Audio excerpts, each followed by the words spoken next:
Hola queridos amigos, mi nombre es Jean-Pierre Muñoz Hidrobo, estudiante del cuarto nivel de la carrera de Derecho de la Universidad de Otavalo.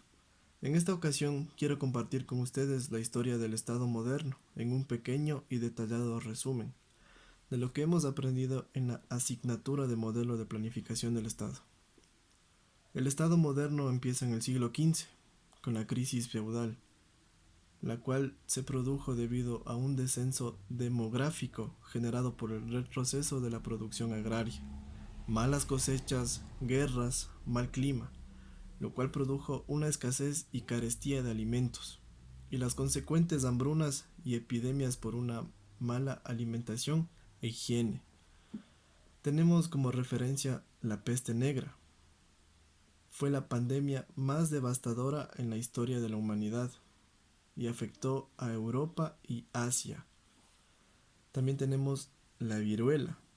Fue una de las enfermedades más mortales que conocen los humanos y también es la única enfermedad que ha sido erradicada con la vacunación.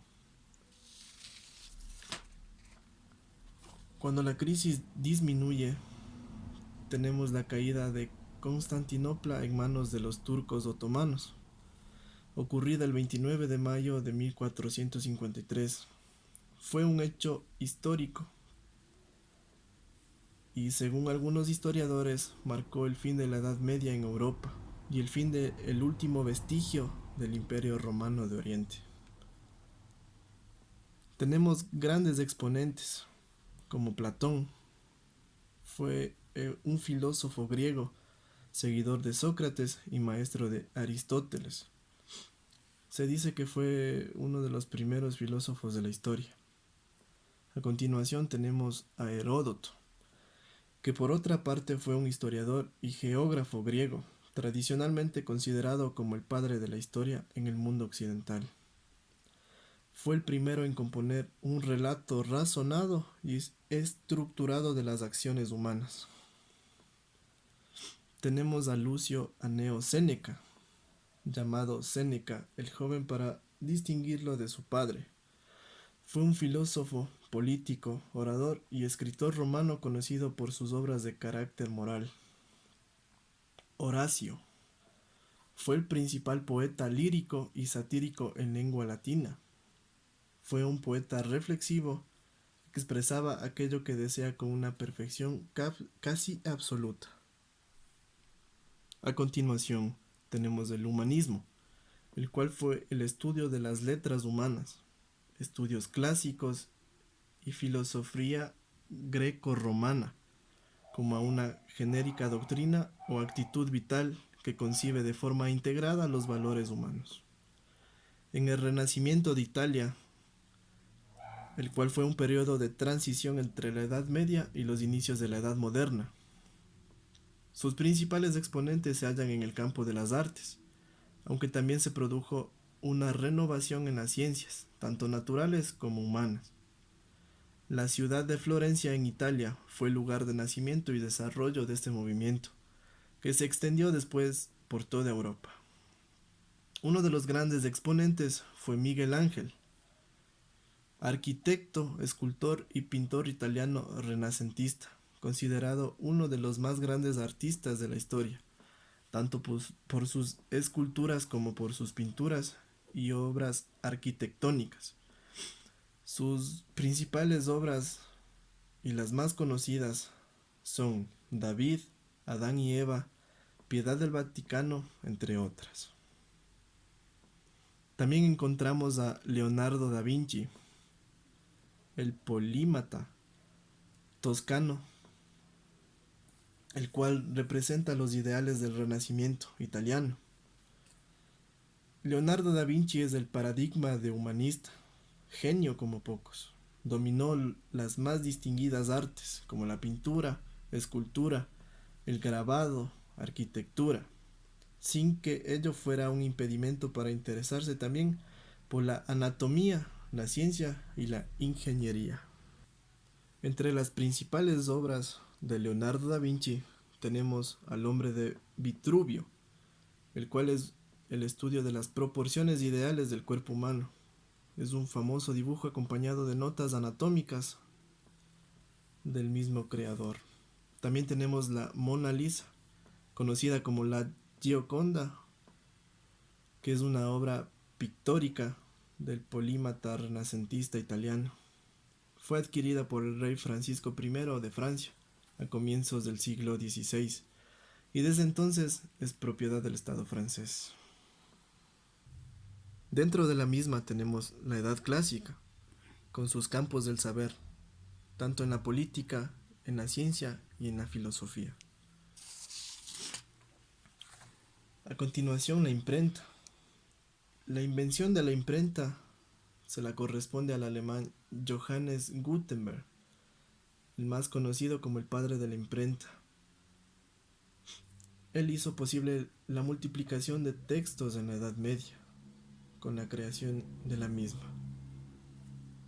La revolución científica es el surgimiento de la ciencia durante la Edad Moderna temprana, asociada principalmente con los siglos XVI y XVII, en que nuevas ideas y conocimientos en la física, astronomía, biología, incluyendo la anatomía humana y química, transformaron las visiones antiguas y medievales sobre la naturaleza y sentaron las bases de las ciencias clásicas. Dentro de la revolución científica encontramos a Isaac Newton, el cual fue un físico, teólogo, inventor, alquimista y matemático inglés, autor de los principales actos de matemática, conocidos como los Principia, donde describe la ley de la gravitación universal y la cual establece bases de la mecánica clásica mediante las leyes que llevan su nombre.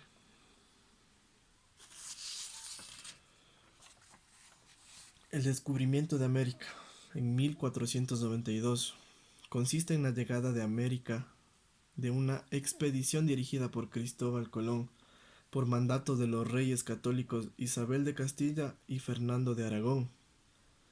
El 12 de octubre de 1492, un grupo de españoles llegó a una isla llamada Guanahaí, después de cruzar el Océano Atlántico. Aunque ellos pensaron que estaban en las Indias, es decir, en Asia, pero se dieron cuenta después que descubrieron un nuevo continente, llamado América. Dentro de esto tenemos la era de los descubrimientos, con el feudalismo y el capitalismo. Un acontecimiento más importante en la historia fue la economía mundial de Ámsterdam. Después del descubrimiento de América, pues supuso un nuevo mundo de opciones mercantes. Así se erigió como el segundo puerto más transitado de Europa. A principios del siglo XVII ocurrió un hecho muy importante para desarrollar su comercio, como fue la fundación del Banco de Ámsterdam. Este fue un siglo en el que la ciudad se convirtió en el núcleo financiero de Europa por excelencia y la bolsa fue pionera, pues fue la primera en funcionar todos los días. Se lo llamó el siglo de oro. A continuación, la Reforma Protestante, el cual fue un movimiento religioso cristiano iniciado en Alemania en el siglo XVI por Martín Lutero, que llevó a un cisma de la Iglesia Católica para dar origen a numerosas iglesias agrupadas bajo la denominación de protestantismo. Existió crisis de la Iglesia Católica. La Iglesia se encontraba en un profundo estado de decadencia y de crisis. La riqueza material de esta época hizo que se produjera corrupción y relajación de las costumbres entre parte del clero, lo que afectaba hasta las más altas jerarquías, incluido el papado. También tenemos la Guerra de los 30 años. Fue una guerra librada en la Europa central en los años 1618 y 1648, en la que intervinieron la mayoría de las grandes potencias europeas de la época. Esta guerra marcó el futuro del conjunto de Europa en los siglos posteriores. Tenemos también el arte barroco, el cual fue un periodo de la historia en la cultura occidental, originado por una nueva forma de concebir el arte y que, partiendo desde diferentes contextos histórico-culturales. Produjo obras en numerosos campos artísticos, como la literatura, la arquitectura, escultura, pintura, música, ópera, danza, teatro, entre otros. Un exponente del arte barroco fue Giovanni Perluigi di Santi o Palestrina, compositor italiano, el cual salvó a la música polifónica y a la música en general del peligro de prohibición que pesaba sobre ella por parte de las autoridades eclesiásticas. En plena contrarreforma, cuando muchas composiciones sacras no eran sino un pretexto para que los compositores levantaran los más complejos edificios contrapuntísticos, con el consiguiente descuido de la comprensión de las palabras de los textos cantados. Este compositor, con su misa del Papa Marcelo, devolvió a la música toda su pureza y todo su sentido. Dentro del arte barroco también tenemos a la Virgen de Legarda. Bernardo de Legarda era uno de aquellos maestros mestizos que hicieron brillar el arte quiteño de la época. En 1732 fue contratado por los padres franciscanos, quienes deseaban una imagen de la Virgen de la Inmaculada Concepción para uno de los retablos de las capillas laterales de la monumental iglesia de San Francisco. Poniéndose manos a la obra, tomó una pieza de madera de apenas 30 centímetros. La imagen tallada por Legarda tenía sus antecedentes en esculturas españolas del siglo XVII. Pero en esa costumbre de los artistas quiteños de enriquecer y barroquizar todo, llenándolo de adornos que representaban la comunión de las culturas indígenas y españolas, logró crear una virgen que casi parecía moverse, graciosa, dinámica y a la vez serena. El detalle tan peculiar de las alas, que no se había visto en ninguna virgen creada antes, obedecía al pensamiento de Legarda, de que si no las ponía, sus santos no podrían llegar al cielo. Compuesta por 7000 piezas diferentes, esta es la mayor representación de aluminio en todo el mundo. Estamos hablando de la Virgen del Panecillo. La obra, empezada a construirse en 1976, es una réplica de la escultura de 30 centímetros realizada en el siglo XVIII por el escultor quiteño, la misma que reposa en el altar mayor de la iglesia de San Francisco y que está considerada como la obra cumbre de la escultura de la escuela quiteña colonial. Siglo XVIII. La Ilustración fue un movimiento cultural e intelectual primordialmente europeo que nació a mediados del siglo XVIII y duró hasta los